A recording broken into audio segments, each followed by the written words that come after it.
ready to see the future through the lens of the past? Welcome to Endtime Prophecy Stories. Here we dive deep into ancient mysteries and uncover what lies ahead in a world filled with uncertainty. But we can't do it without you. If you want to stay prepared and never miss a revelation, make sure to hit that subscribe button and ring the notification bell. And if you find value in these stories, give this video a like. It helps us reach more truth seekers just like you. Now let's open the seal on today's story. Iron Sharpens Iron, Chapter 1. The Days of Noah. The sky over the city was a bruised purple, the sun struggling to pierce through the chemtrails that crosshatched the horizon like prison bars. Jace stood on a soapbox in the center of the bustling market square, the wind whipping his coat around his legs. In his hand, he held a megaphone, its battered plastic casing a testament to years of use. Beside him, Amara passed out pamphlets, her eyes scanning the crowd with a mixture of determination and sorrow. "The time is short," Jace's voice boomed, cutting through the ambient noise of traffic and chatter. "The signs are all around us. The wars, the rumors of wars, the pestilences. These are the birth pains. You must prepare. The destruction spoken of by the prophets is at the door." A group of teenagers walked by, snickering. One of them, a boy with neon blue hair and augmented reality glasses, stopped and made a mocking gesture. "Give it a rest, old man. The news says the peace treaties are holding. The economy is booming. Why are you always so gloom and doom?" "The news is a script," Jace pleaded, lowering the megaphone slightly. "It's bred in circuses to keep you distracted. Can't you feel the shift?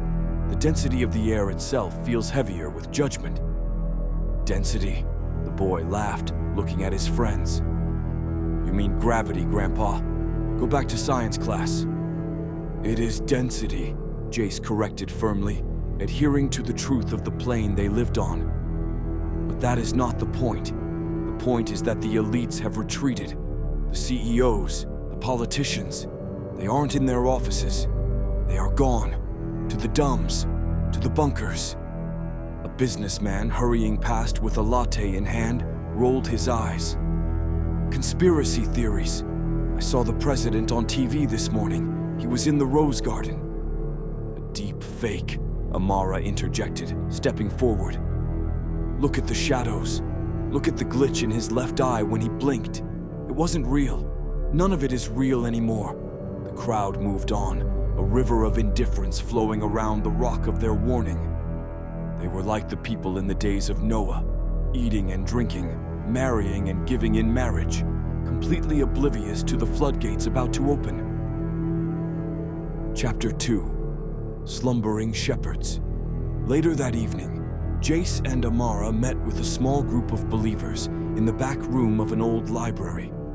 The mood was somber. Among them sat Thomas, a former deacon who had left his megachurch months ago.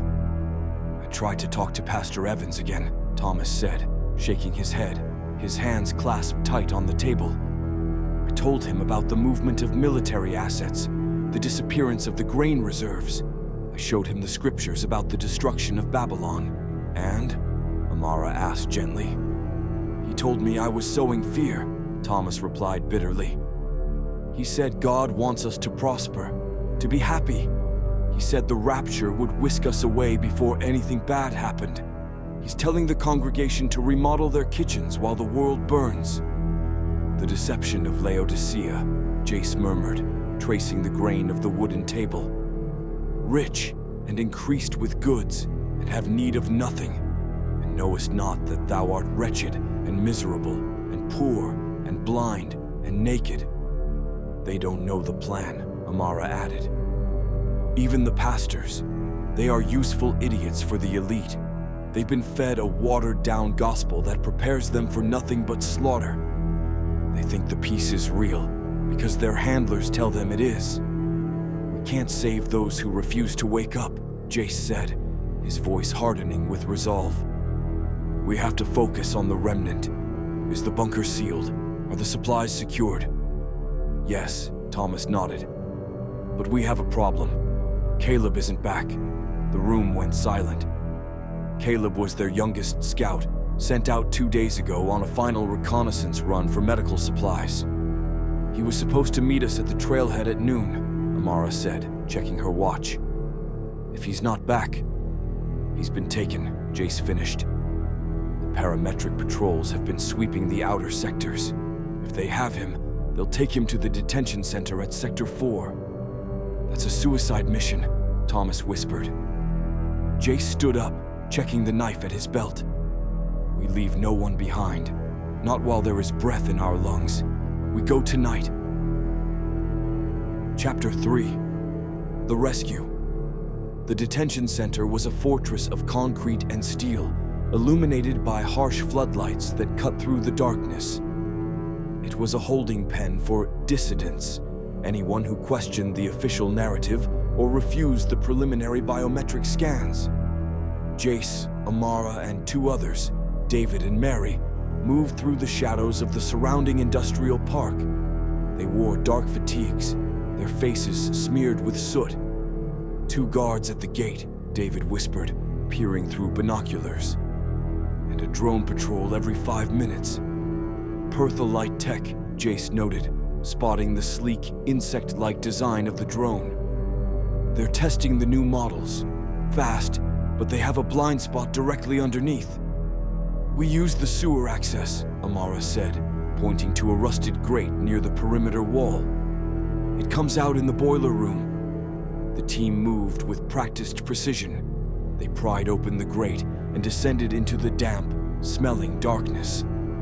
They navigated the labyrinth of pipes by memory and map, emerging into the humid heat of the boiler room inside the compound.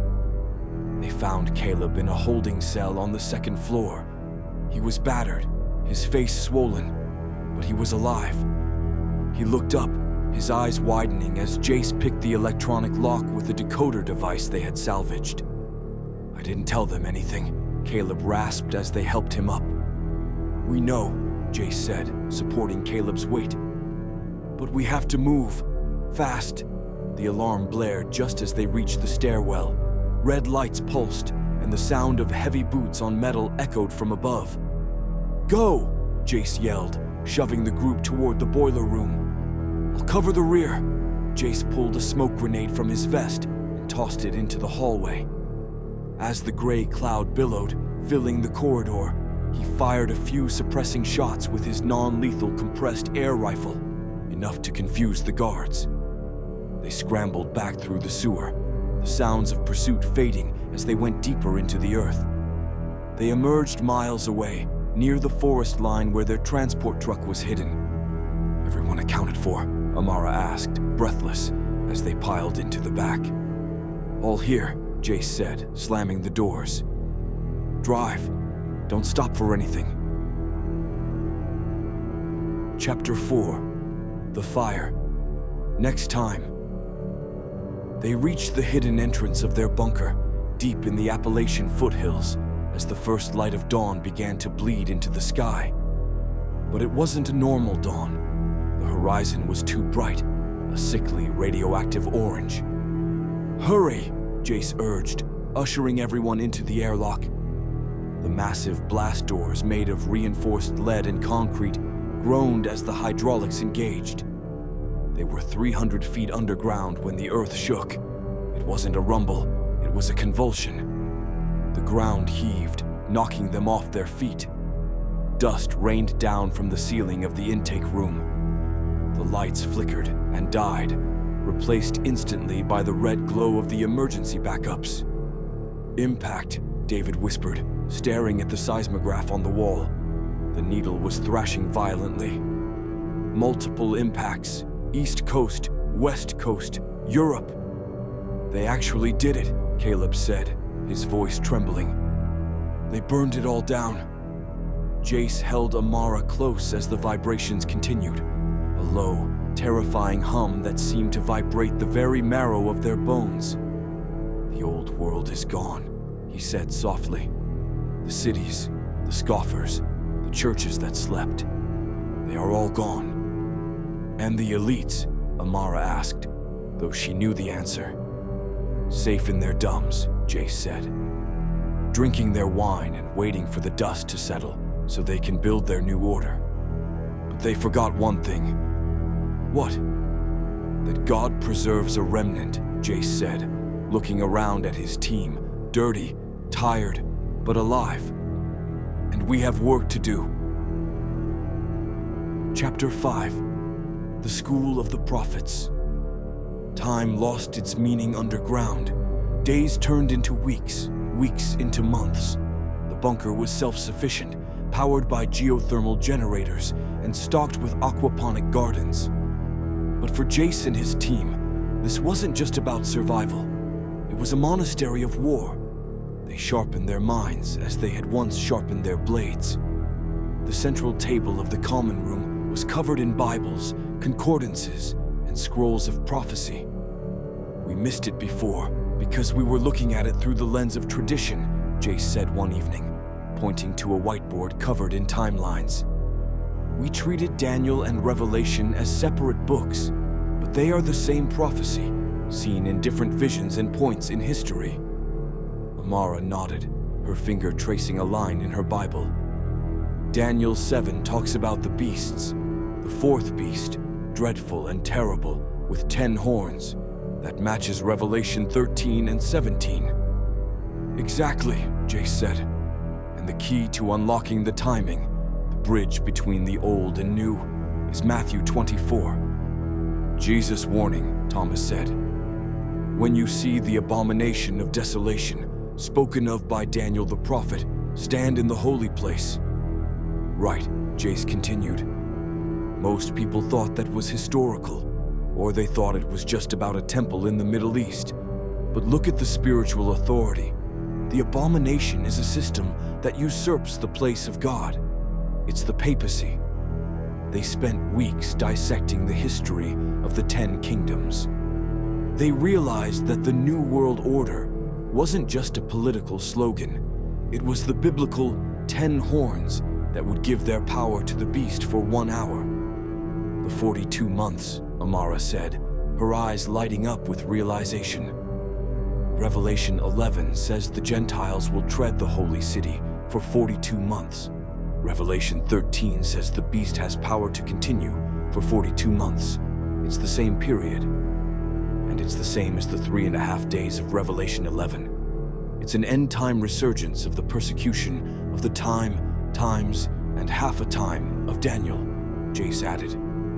It is the period of final persecution before the great tribulation of the very last days. Chapter 6, the image and the mark. So when does it start? Caleb asked. When do we know the clock has begun? Matthew 24 gives us the sequence, Jace said. Wars, famines, pestilences, earthquakes in diverse places. We've just now seen that. Then the abomination stands in the holy place. That is the claim of spiritual authority over the entire world, worldwide dominion. When the new 10 kingdom system officially hands its sovereignty to the Pope, that is the signal.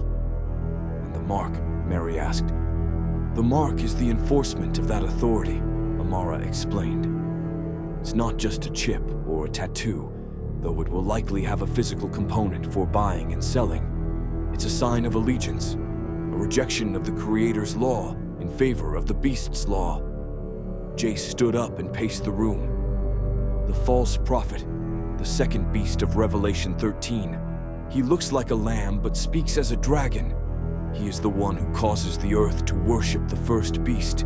He will perform miracles. He will deceive the nations. And he will tell them to make an image. Jace stopped, looking at his friends. An image to the beast. Once that image is set up, once the system is fully integrated, spiritual and technological, he will breathe life into it. He will cause it to speak. AI, Thomas muttered. Artificial intelligence coupled with demonic possession. Precisely, Jace said. And once that image speaks, it will demand worship. That is when the 42 months of the loud cry begin. The 3 angels' messages must be preached then. If any man worship the beast and his image, the same shall drink of the wine of the wrath of God. Our mission, Amara said, is to recognize that moment, to leave the safety of the wilderness and go into the belly of the beast to warn them, to tell them, do not bow, trust the Creator, keep His commandments. It will be illegal to exist without the mark, Jace said grimly. We will be hunted, but that is why we are here, to prepare. Chapter 7. The Iron and the Clay. 3 years passed. The radiation sensors on the surface finally turned green. The air was breathable again, though the sky remained a hazy gray. Jace and Amara emerged from the bunker to scout the new world. What they saw took their breath away, not in beauty, but in horror. The landscape had been terraformed. The chaotic ruins of the old cities had been bulldozed, the debris ground into dust. In their place stood massive, shimmering domes. Pertholite drones, Jace whispered, watching from a ridge as a swarm of black, triangular machines buzzed over the valley below. They moved with a hive-mind fluidity, depositing layers of a strange, translucent material that hardened instantly. There are 10 of them, Amara said, checking the long-range scanner. 10 super regions, 10 domes. The 10 toes of Nebuchadnezzar's statue, Jace said.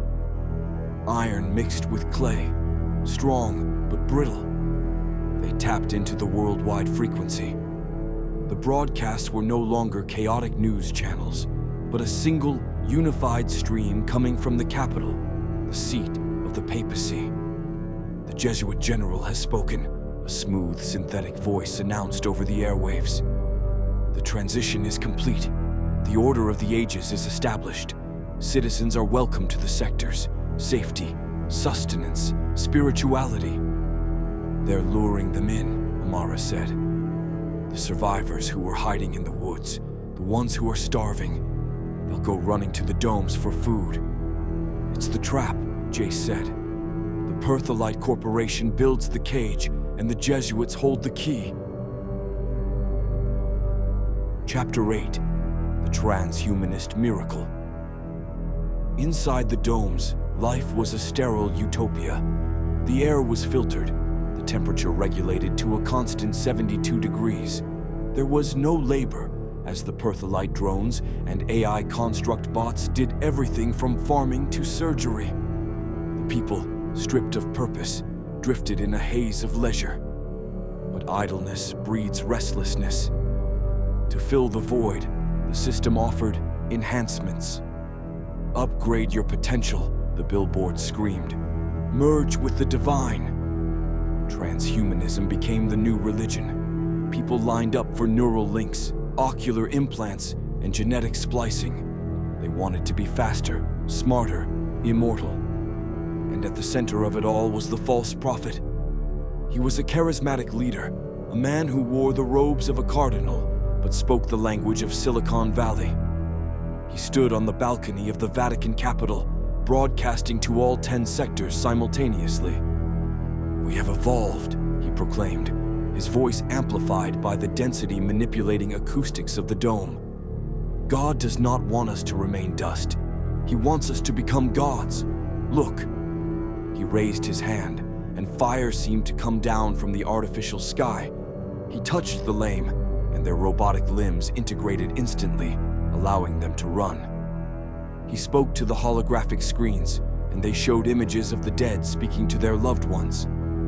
Sorcery disguised as science, Jace said, watching a stolen feed on their portable monitor back in the cave they used as a forward operating base. The people are mesmerized, Amara said. They think he's the Messiah. They don't see the wires. They don't see the demons behind the code. Chapter 9. The Image of Man. The turning point came on the winter solstice. The false prophet announced a worldwide convocation. Every screen in every sector, every neural link, every holographic projector was tuned to the capital.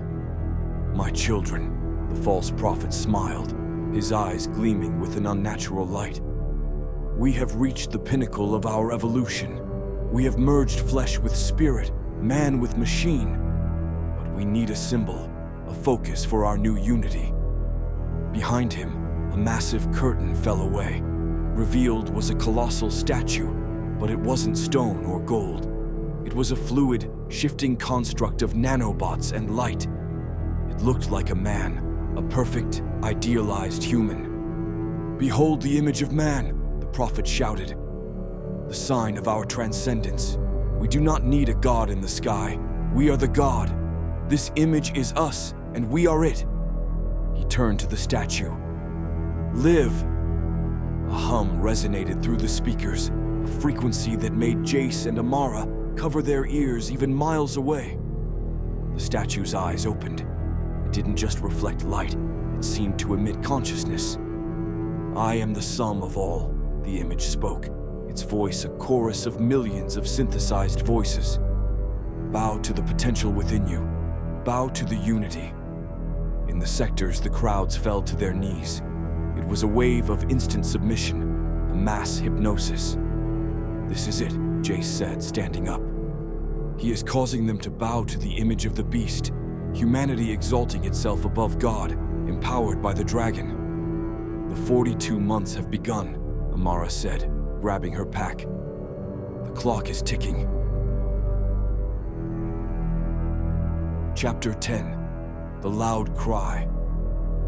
The broadcast continued. The false prophet's voice returned, smooth and deadly. "There are some who refuse to join our unity," he said, his face twisting into a mask of pity that barely hid his rage. "Those who cling to old superstitions, those who refuse the enhancements, they are a cancer to our collective body.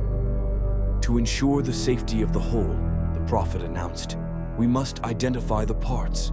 From this day forward, no citizen may access the food dispensaries, the energy grids, or the transport tubes without the mark of unity. A simple imprint on the right hand or the forehead, a pledge of allegiance to our shared divinity." "He's enforcing it," Jace said, pulling his hood up. "Buy or sell, life or death." Amara checked her equipment. They had their Bibles, their solar-powered transmitters, and the truth. It was time to raid the domes, not with guns, but with the word. "We have 1,260 days, Jace said, looking at the distant glow of Sector 7. "We have to get in there. We have to find the ones who haven't bowed yet, the ones who feel in their gut that this is wrong." "The loud cry," Amara whispered. "Come out of her, my people, that ye be not partakers of her sins, and that ye receive not of her plagues." Jace took her hand. "Ready?" "Ready," she said. They stepped out of the cave and into the twilight, walking toward the shimmering, deadly domes of the new world. The final battle for the souls of men had begun. For more Bible-based end-time prophecy dramas to strengthen your faith and the faith of others, help spread the word by supporting the channel. Please like, subscribe, and share.